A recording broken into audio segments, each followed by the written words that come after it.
All right. Hello, everyone. Welcome to the series Mud Talks From Rocks to Art One Mudder's Quest with Bruce Argall, class of 68. My name is Vanessa Chu, Assistant Director in the Office of Alumni and Parent Relations. We thank you for attending today's event and we hope you're excited. This talk is being recorded and will be distributed after the event. Please feel free to type your questions in the Q&A box, not the chat, and we will try to get through as many questions as possible. Now, I'm going to turn it over to our speaker to introduce himself. Bruce, the floor is yours. Okay. First of all, I'd like to welcome everybody, and I'm very, very happy that I got so many people from the class of 68.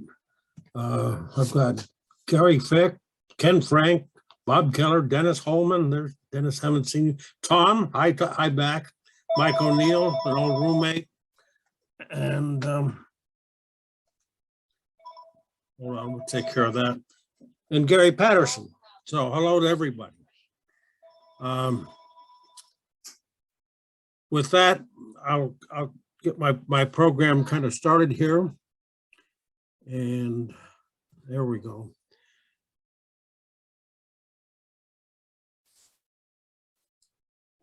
Okay, I'm a old timer, and I did all my professional career with PowerPoint. So you're going to have to put through a PowerPoint. I'm sure there's better stuff out there now. And this has gotten a whole lot more powerful than when I was using it. But I want to start with a dedication to two old and dear friends, Rick Llewellyn and Fred Hazard, that passed away this year. So going to be sorely missed, and I certainly could have used Fred and help with all the photography I'm doing. But just to make note, and you know. Okay. When I was a young man in high school, actually, in Boy Scouts even, I had a friend, John Bomey, and his father were both dedicated rock hounds. And through the Boy Scout troop, we met, and he started taking me along as company for his son while he went on trips. So I got started getting interested in rocks and collecting and things like that. He also taught me how to cut cabochons, and you can see in this introductory slide, there's 3 cabochons in the front there. I'm sorry? You are not sharing your screen just yet. We can't see your screen. Oh, let's see here. What do I need to do? Okay, there's a Zoom meeting. What are you seeing? Just my face? Yep. Okay, share screen. Yes, click on that. Okay, multiple. And then click on the PowerPoint.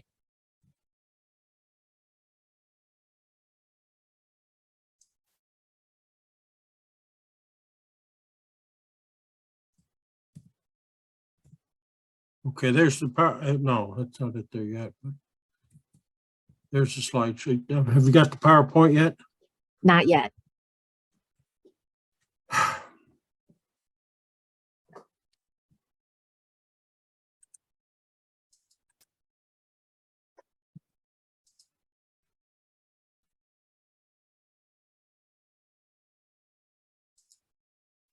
Okay, under sharing options, it says the host only right now. And I can't change that. Give me 1 second. Let me see.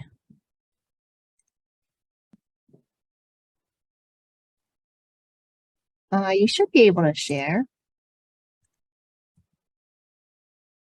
Does it show? No. I clicked on the advanced sharing options. There we go. Now. Nothing? Not yet. Huh.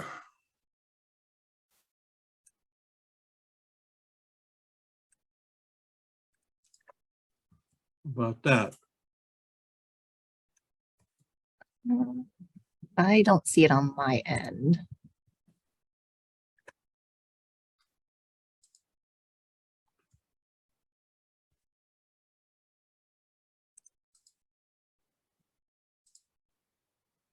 Oh, heavens. Where's hand share screen?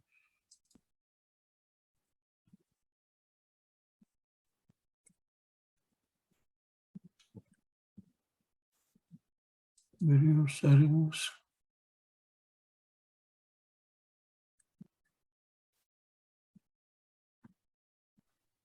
Do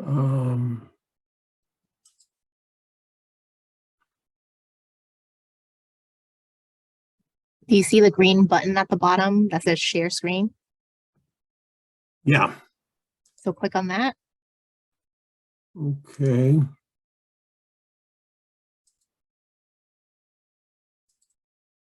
Okay, that looks like it should have done it. There we go. Thank you Okay. everyone for your patience.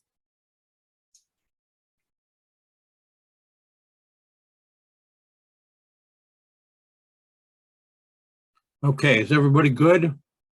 I can't hear anybody else, so, We are good. okay. You heard all of that, but okay, this was the start of it.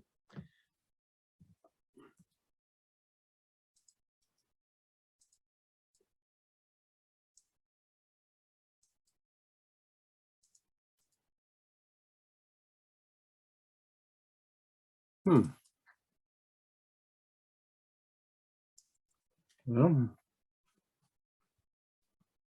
now it's not letting me.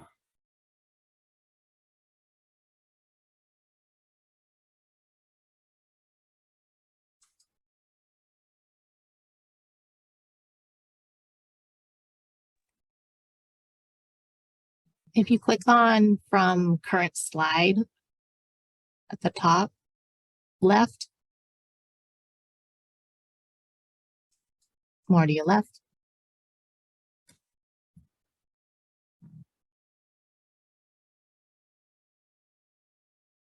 So the left where it says by home and insert. So click on home. And then if you slide down, you can see from beginning or from current slide. Oh, yeah, no, I had done that. Oh, there we go. Okay. It wasn't moving to the next one. Okay. Anyway, mostly what I'll be talking about today is faceted gems, your classic jewels, if you will. And this is a slide showing kind of the stuff I start with. And there's everything here from cubic zirconia, which is the light blue material, to plain old-fashioned quartz, more quartz. This is some antique glass from a glass Civil War glass period. This is an opal. Anyway, for the most part, what I do is craftsmanship rather than art. Now, we do get into art, and we'll get into that later. But what you're seeing here is a picture of just a small fraction of my repertoire right now. I have loads of this. The stones above are cabochons of various types, mainly agates, but there's several other things. There's turritellas and banded agate, striped agate. Below are the faceted gems. Now, this is your basic machine that I use. It's called a faceting machine, obviously, not very creative, but it's got basically 3 degrees of freedom. It has an angle, which is how the stone is presented against the plate. These are the plates, and basically they're diamond embedded materials. The diamonds are embedded in there, and they're used to process the stone. Then besides the angle, there's an index, the stylus turns, and then there's a total height that's determined by the others. Now, we work primarily by, it's called a meet point process. It's kind of like a spider spinning a web. We'll get a series of facets, which you see here, which go to a center point, and you grind all of those in, then you go back and grind again. Here's a more detailed. This is a starting rough, the yellow material on the left. It's ground. We'll ground all the way around. We'll go to a finer grit grind again, go to another finer grit and grind again. So we're getting down the scratches from being huge down to practically nothing. The final step is polishing, which is still grinding. We're using diamond dust basically to polish with. Somebody asked whether I use different materials as the stones got harder. No, we do everything with diamonds. Diamonds take care of just about everything else, except maybe for other diamonds. I do not do diamonds at all. Anyway, the final step, after doing all of this and repeating, looks, you end up with a finished stone. Now, there is definitely a creative part, and this is how we're getting a little bit more creative as we go through. Starting with the Chavane's Webmaster, there's just a single scratch on the bottom of each one of those faucets. And due to the honeycomb design of the top, it makes it look like an entire matrix. It's a neat design and comes out very nice. The one in the center is just a creative way to show cabochons. Now the laser cube is it's not a natural stone, it's a created stone. But this turned out so spectacular, I had to include it. And this was cut by a friend of mine, Glenn Woods. Now, we do everything from very simple, almost straight out of the ground materials like the one on the left. That's chrome dioxide in its basic matrix. And all I really did was even it up and make it so the silversmith could mount it. Then the next step is companies make pre-made, pre-sized mountings for stones. For me, the disadvantage is I have to cut the stones exactly to a size. It causes a fair amount of wasted material, because if I go too much below it, I have to cut down to the next size level. And the final is a very complex one, and this is one done by a silversmith located in sort of an artistic community not far from here. But this is a silver casting that he mounted the stones in for me. These are all tourmalines, which is a very nice little stone. But then I cooperate with these people and we kind of come up with designs. The one in the center has a faceted stone and then an opal on the top. The opal is made obviously to look like a tulip or something like that. Makes a very nice pendant. The webmaster here looks like a chrysanthemum. So we decided that we're going to build a little stem on it and make that come out. And there's some other things you can see here. This stone has a frosted star at the top. And so Tom Chavane, the silversmith I worked with, thought this would look nice over a mountain range. So that's one there too. And then here's another one. These are perdos. Now, this isn't my work, but I really had to show this. Stone carvings are also part of lapidary art. These were all done by my mentor, Don Loffer. And these are all hand carved. Starts with a big block of stone and just carves them down. The one on the right is he calls it a letter opener, but it looks more like a knife. And it's 3 pieces put together that actually has pretty much a pretty good blade on it, actually. It's nice and neat. A lot of patience, a lot of polishing. Now,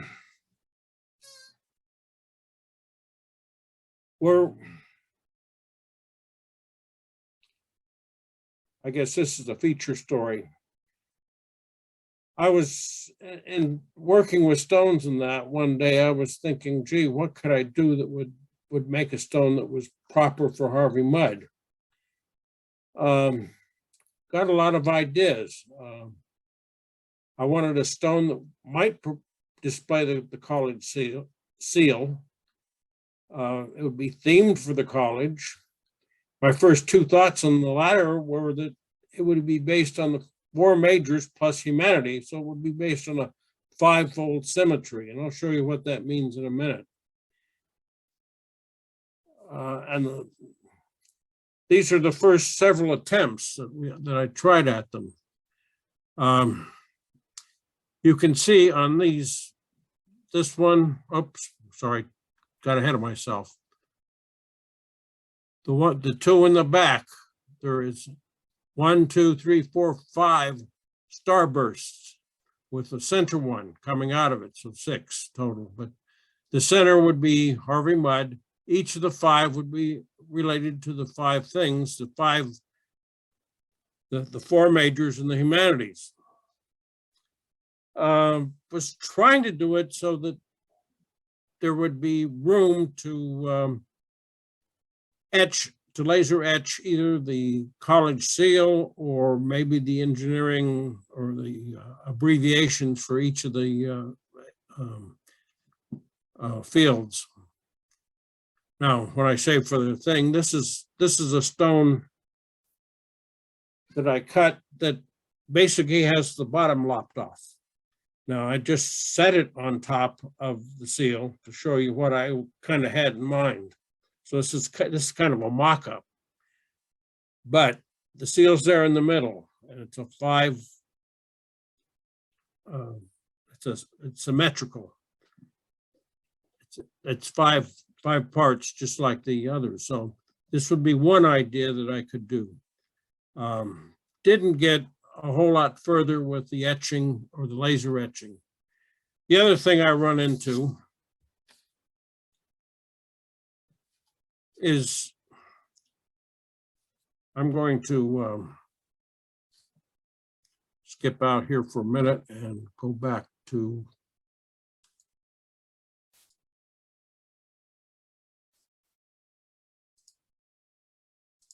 there we go.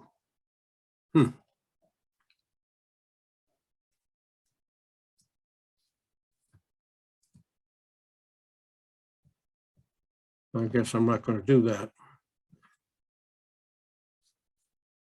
I went to the site, to the Harvey Mudd site, and believe it or not, there's an 18-page description on the Harvey Mudd College identity standards. And in that, they have all kinds of requirements and do's and don'ts that you can do with the seal and the logo. They have a definite palette of colors that they want you to keep to. They don't want you to stretch, alter, basically, or do anything to the seal. So somebody's very serious about keeping that sacred. Anyway, this is what I had in mind, and I'll get back to that in just a minute.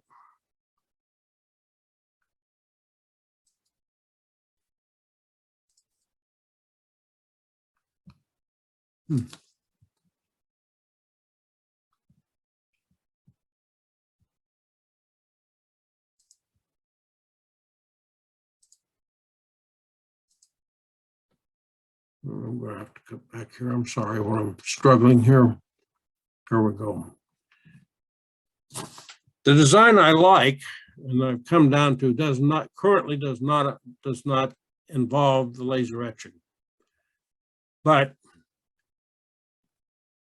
when I started, and all the people in my class certainly, for the first 2 years, we had what was called a core curriculum. And that consisted of math, physics, chemistry, and the humanities. Now, over the years, that basic curriculum has evolved into 6 majors and the humanities. So it sort of evolved from 4 into 7. Well, for a gem cutter, the symmetry sort of sets things, but I lucked out.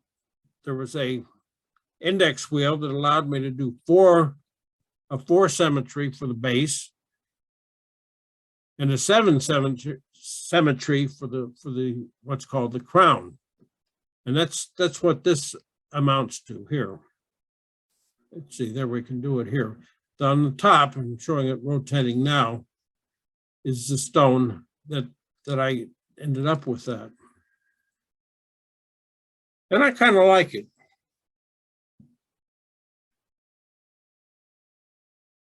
Now, what I thought, this just gives you a bigger view of it. This is the base or the pavilion with 4 physics, math, humanities, and chemistry. And then when it's rotated on its side, then to the top, there would be 7, 6 majors and the humanities surrounding the table, which would represent Harvey Mudd College.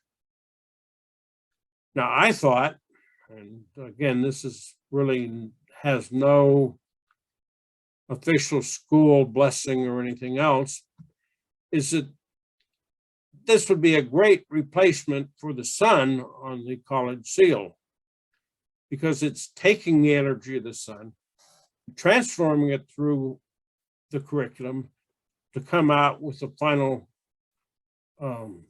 finished student, if you will. Anyway, that's my idea. I don't really know where to go from here. Oh, by the way, just a little question here. Did you know that this ring around the side was actually supposed to be a Mobius strip? That was kind of news to me. I always wondered what it was or what it was supposed to represent.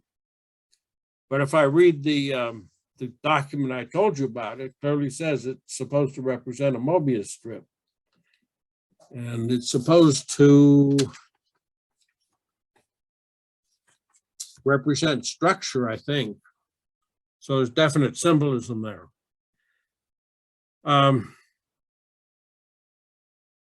Anyway, that's my idea, and that's where we're going. Now, I'd done some other work with it too. One was to figure out what material to use. And you notice everything has been sort of a goldish yellow to date, and that was an attempt to match the college colors. The stones that are available to me tend to be more yellow than the color you see with the college.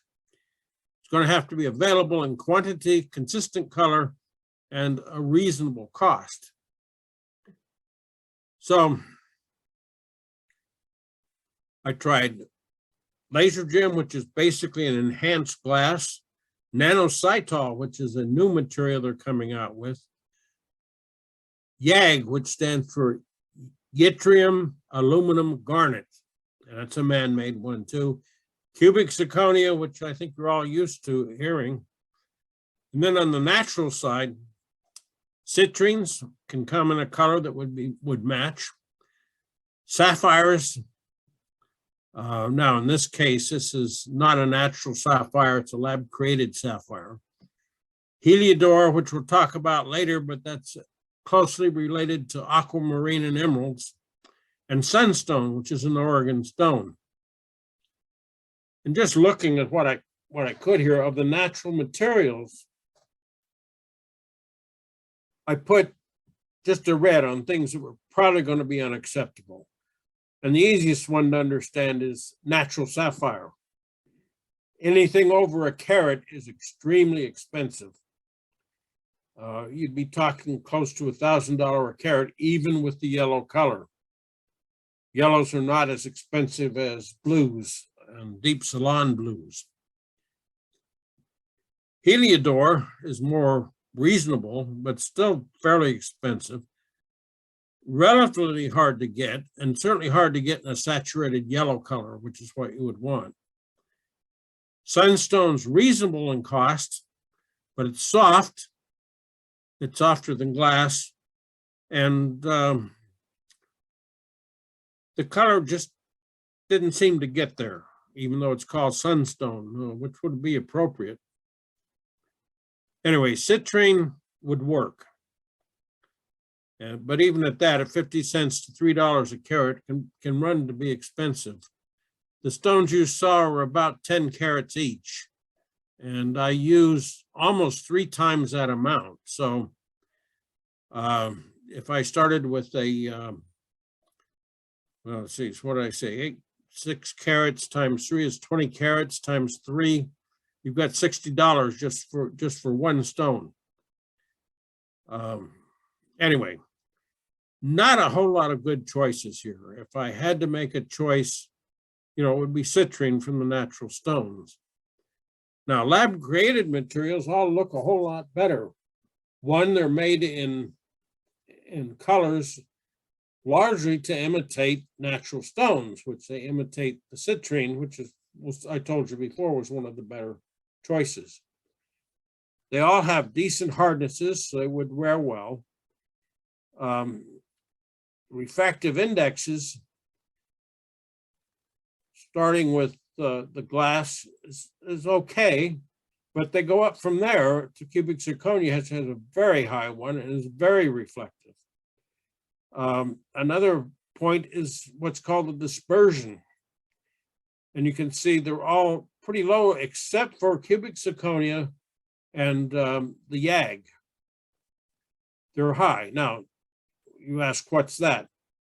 What you call fire in a gem is a result of this dispersion. It's different colors will reflect differently if it has a high dispersion. Sort of, it makes a natural prism of your stone. So the higher that number is, the more fire and play of colors you will get inside the stone. And you can see here, the biggest one is cubic zirconia. Now, the only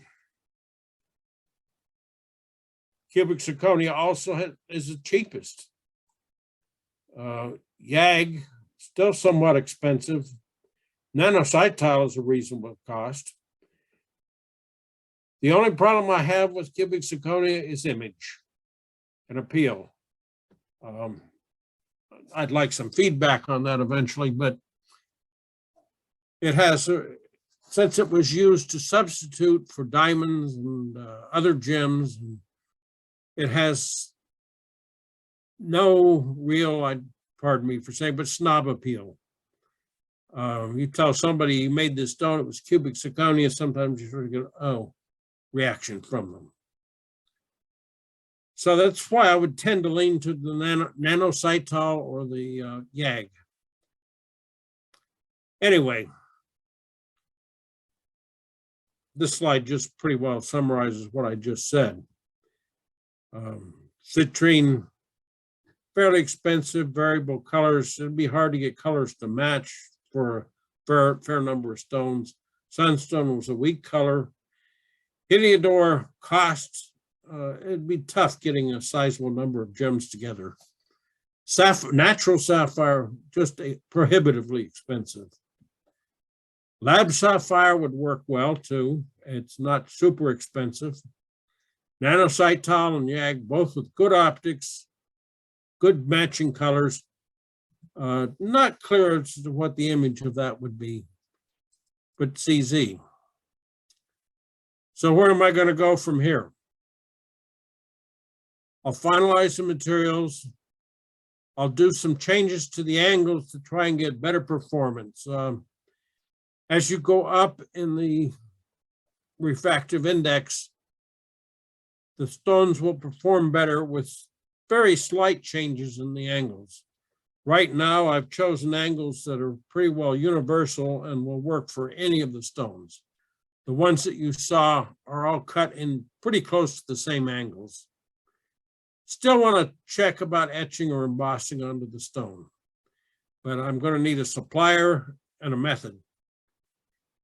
And I need to design a mounting. Right now, about all I could do is use those pre-mounted, those pre-made mountings. And, that looks reasonable. But I think we can do better. The silversmith that I quoted before Tom Chevane, I sent him a stone and asked him to get creative with it. So we'll see what he comes up with. So that pretty well covers that portion of it. What I thought I would talk about now is things about gemstones and jewelry. Now I'm going to go through a lot of things and tell you a lot of things to look for. Good thing to remember is that this is in the eye of the beholder. And if you think it's pretty, even though some of the things, even though it looks bad from some of the things I'm going to tell you, that doesn't mean you shouldn't buy it. If you want a real value, look to the smaller independent jewelers and gem shows.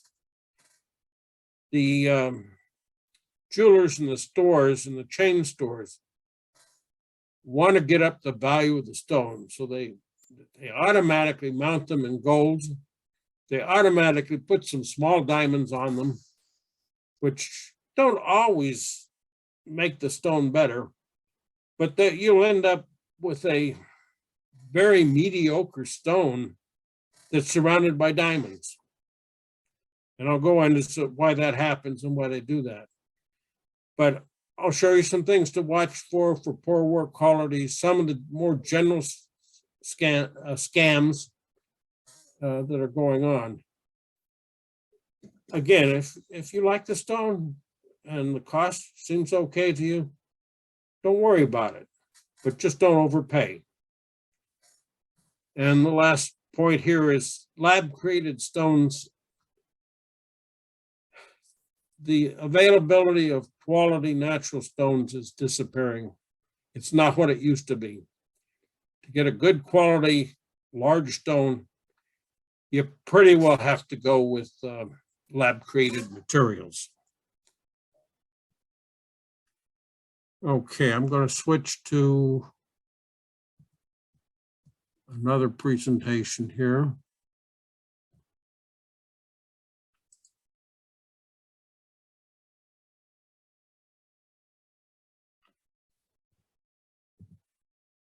Okay, I'm going to cover some of the more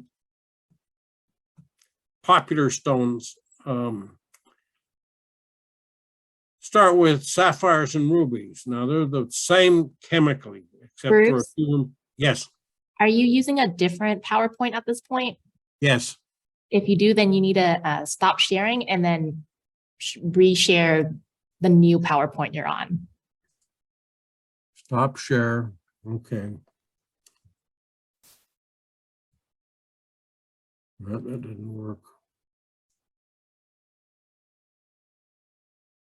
Screen share. Okay. Oh, here we go here. Share. Okay, that do it? Perfect. Okay. There's on the back are lab created sapphire, what they're called bulls. And they're made basically by sprinkling small powders of sapphire over a seed crystal. And they're grown in a high temperature furnace. In the back is a clear white sapphire. On the right is one that I used to cut the stones that you saw earlier. What I want to point out to you is you see these 5 small stones in the front. Those are typical sapphire rough sizes. They're just about a carat. So getting a large one is difficult. This one in the front, it's about 3 to 4 carats, but it cost me $200. This is a natural, this is a natural sapphire. So it would have a value of close to $100 to $300, not optimum color. So it isn't, but that's the sapphires in the back and one ruby. They're much bigger, but they're lab created. And their value is probably only about $25, if that. So that's what I'm doing. Anyway, what you got to watch for in sapphires and rubies is excessive heat treatment. Especially with rubies, they will heat them almost to melting, which basically destroys the crystal structure and leaves a rather blah stone. You will have trouble finding a perfect stone. But in lab created stones, they're readily available. You can find them in any good jewelry store. I would think it'd probably be hard put to find one that was a natural sapphire in a middle class retail store. Beryls include emeralds, aquamarine, heliodor, and goshenite. These are all basically the same chemical. They're more reasonable than the sapphires and the rubies, but they're still fairly expensive. Emeralds especially have a lot of defects in them, and unscrupulous people will what they call oil them, basically boil them in oil. That causes the oil to seep into the cracks and make it look like the stone doesn't have the defects. The trouble is, over the course of years, the oil will seep out, leaving you with a much degraded stone. So emerald's very expensive, aqua's second, but they're looking for the deep blue aquas. Now, heliodor and goshenite, very reasonable by comparison. This is goshenite rough. These are aquamarine crystals at the top. This piece of green material that looks out of place is lab created emerald. And that little piece there is still like $150. So even lab created material is fairly expensive. However, you just can't beat an emerald for nice color and nice display. Now, if you're getting down into more reasonable type stones, topaz is a good choice. It does come in many colors. The best is called imperial topaz, and the suppliers will get kind of loose with that. Okay, but see, this one stone here is very close to an imperial color. Silver, very inexpensive.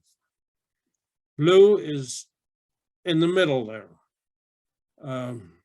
There is natural blue topaz, but the radiation is so extensively done. If somebody shows you a blue topaz and says it's natural, nobody will believe you. You'd have to prove it by a lab analysis. The other thing that's happening is people are calling smoky quartz smoky topaz, which is just wrong.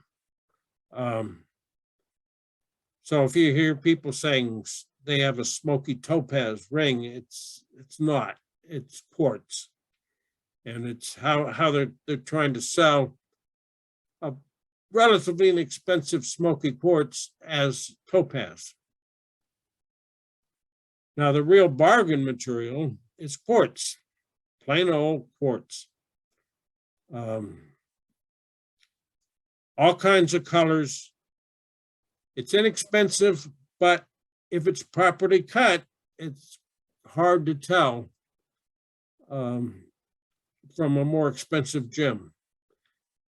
The thing is, typically, people and gem dealers don't want to deal with it because they can't get the same money they can for the other gems. They want to put the gold on it, put the diamonds on the side and sell it for $200 or $300 when you can have a very nice stone for $50 or $60. But it comes in citron, amethyst, blue colors, it's all kinds of things. These are all different forms of quartz that you see here. Now, somebody asked about Spinel. And Spinel is actually a very nice gemstone. Now you notice here, there's nothing but man-made material at the top. Natural spinel is pretty expensive, and to get stones over about 1 carat are very, very rare. The trouble is, it's confused with sapphires and rubies. And people want sapphires and rubies, they don't want spinels. So I think even though Spinel makes a very nice gemstone, it's going to be the poor younger brother to sapphires and rubies. So I cut it a lot, I use it a lot, but tend not to. Okay, I'm going to try, see if I can do this right this time.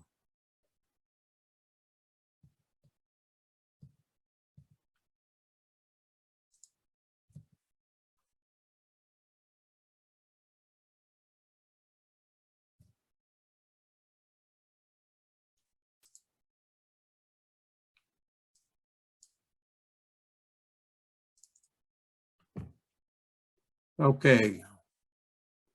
Says I'm sharing. Yep, we're back to your first PowerPoint. Yeah.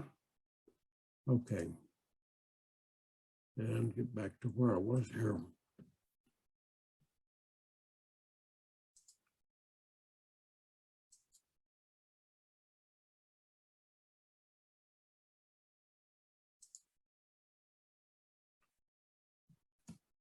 Now, I'm going to go a little bit into what to look for when you're out to buying gems.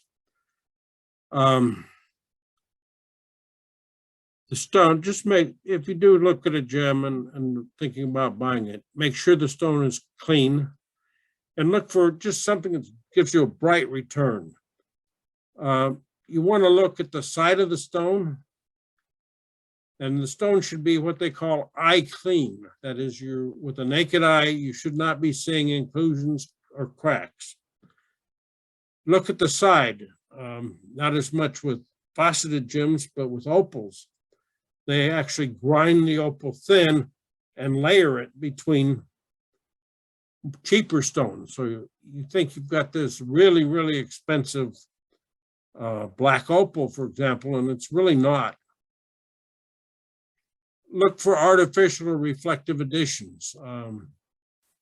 Sometimes there's things they put on, even putting silver mirroring at the bottom.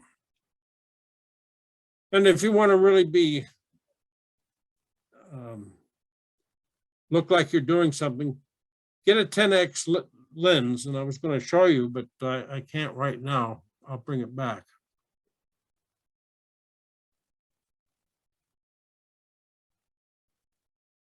Now, plain out and out scams, there's leaded glass treatment of sapphires and rubies.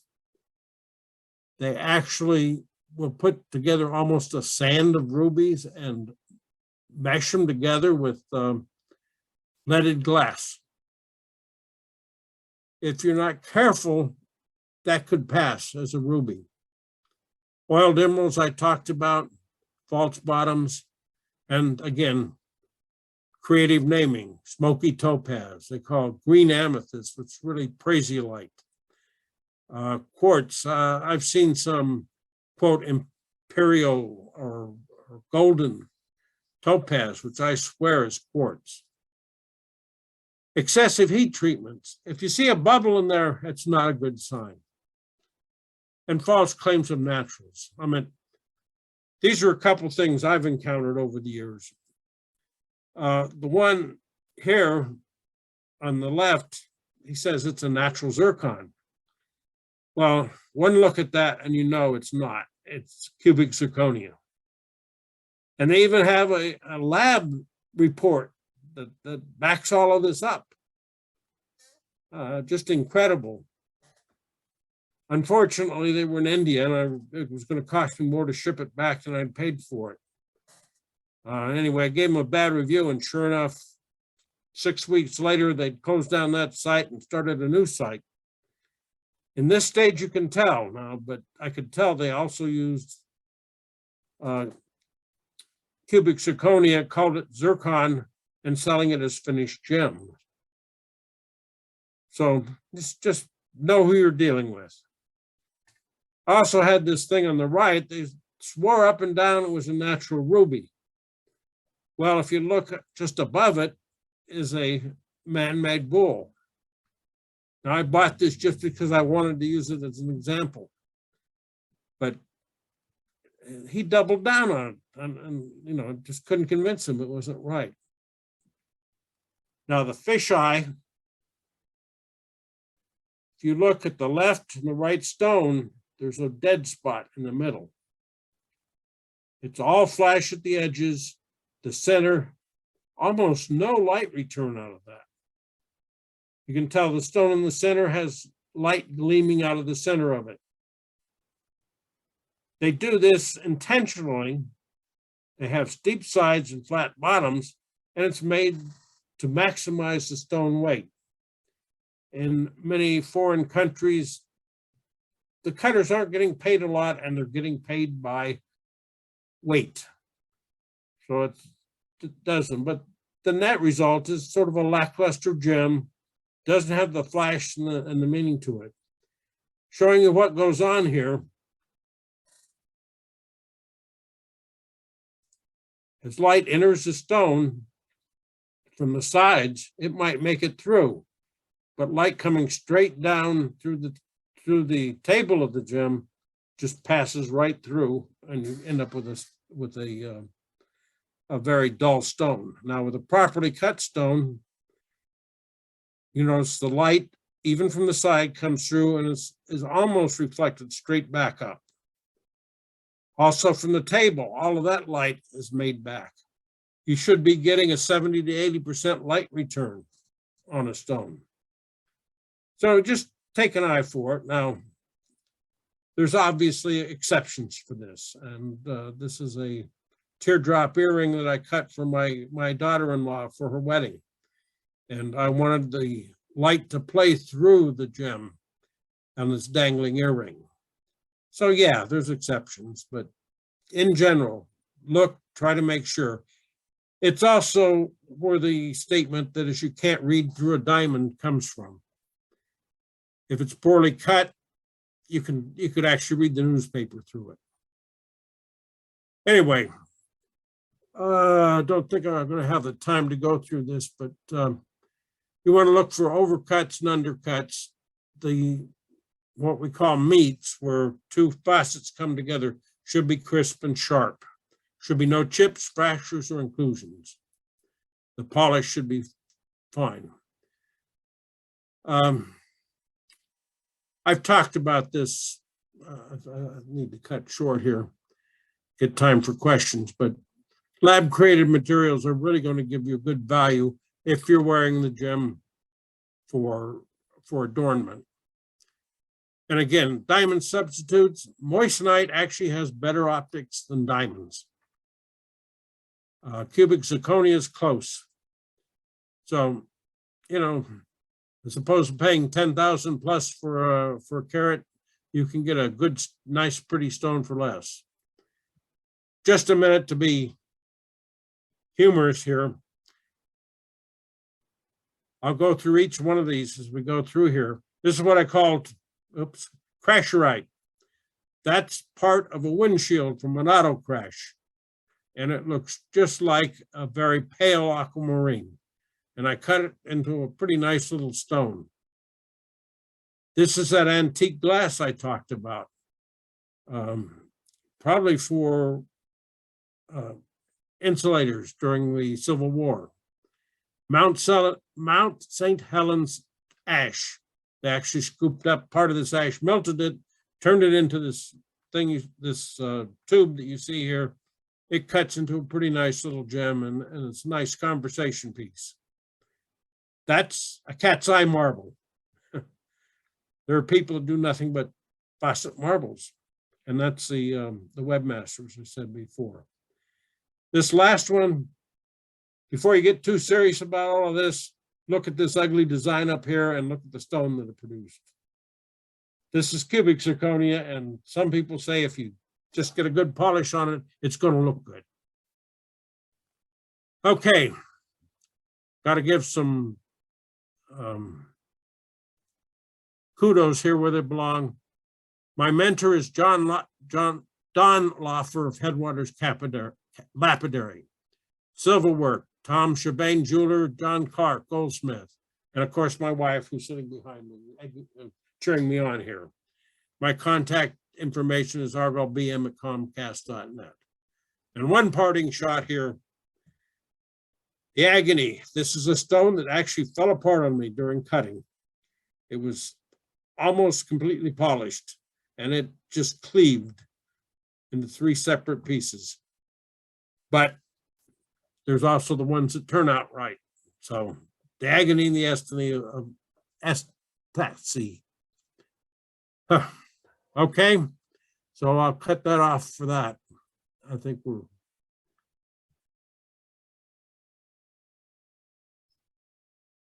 okay. That pretty well covers. That is amazing. Thank you, Bruce. We do have one question. And also, if you have any questions about anything, please put it in the Q&A. Bruce, Okay. have you thought about using the stones in class rings? No, I haven't. Typically, class rings are, class rings are almost cabochons that I've seen. And yeah, they could be mounted into a ring, no problem. But I guess you have to do that. A couple questions we had earlier that I didn't get to that I promised I would. I don't personally do shows. Basically, I don't need another job. And I'm retired. I put a lot of time and effort into each stone. If I was doing shows, I'd have to be producing a lot more stones than I do. Another question came, looks like somebody was starting to look at cutting and wanted to know whether it was worth investing in his own equipment. Now, for me, the Lapidary Club, which I mentioned was Don Loffer, about an hour's drive away. Takes a while to get there. I spend 2 or 3 hours at a time.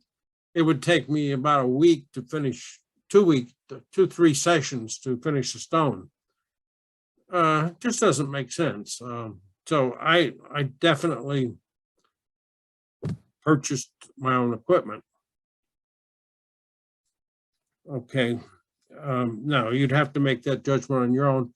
I also still go out there, of course, to share with the other cutters, and I do most of my cabochon work there because his equipment is just so much better. So I hope that answers your question. Okay, anything else? I do have a question for you. Any tips or preferred vendors for sourcing raw stones? Do I have any? Do you have any tips or preferred vendors for sourcing raw stones? Do you mean that I am trying to sell? Or by raw stones, buying rough? When you're buying raw stones. Okay. If buying rough, eBay works sometimes, but you got to be very careful. There's one called prettyrock.com, and they're very reputable. You're not going to get cheap material there, but they will very well describe what you're going to get, and you can be sure of it. The Fawcett Shop, SHOPPE, is another one, and they cut their own stones and they sell rough. They're very reputable too. So those are the two I would send you to. There's Bob's Rock Shop, and some of the cubic zirconia and the man-made materials, I've actually gone to China to get. The moissanite that I have cut comes from China. Not that I'm too happy about that right now with the way China's behaving, but I don't know what else to do at this point. Okay. Great. Yes, we will get all the sources that Bruce mentioned, and I'll send it in the follow-up email. So just be sure to keep an eye out for that.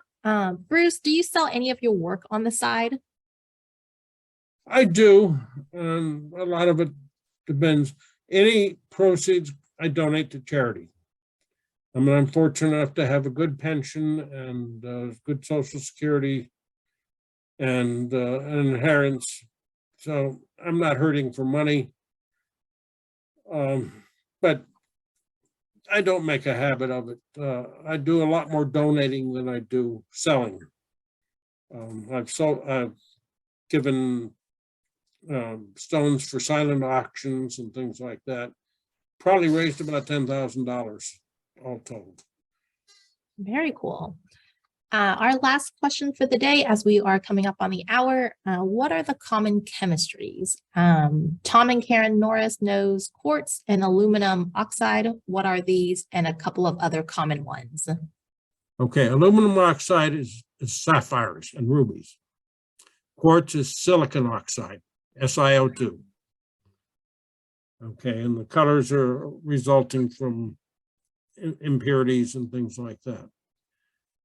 Okay, I couldn't quote the barrels. I couldn't quote. That's a very complex thing. Topaz, likewise, I couldn't just off the cuff tell you what they are. You can look them up. They're very, very common. Great. Thank you so much. Well, Bruce, I want to thank you for joining us today and for sharing your knowledge and insights with us. Thank you to our audience for your questions and for attending this event. We will follow up within the next week with a recorded video and any presentation materials and websites. Up next, we have Using an Innovation Mindset to Problem Solve in ONP with Jimmy Capra on Thursday, October 13 at 5:30 p.m. Pacific time. If you are interested in being a Mud Talk speaker, please contact us at alumni@hmc.edu. Future events can be found on our website by visiting alumni.hmc.edu. Thanks again for joining us and have a great night, everyone. We'll see you next time. Thank you.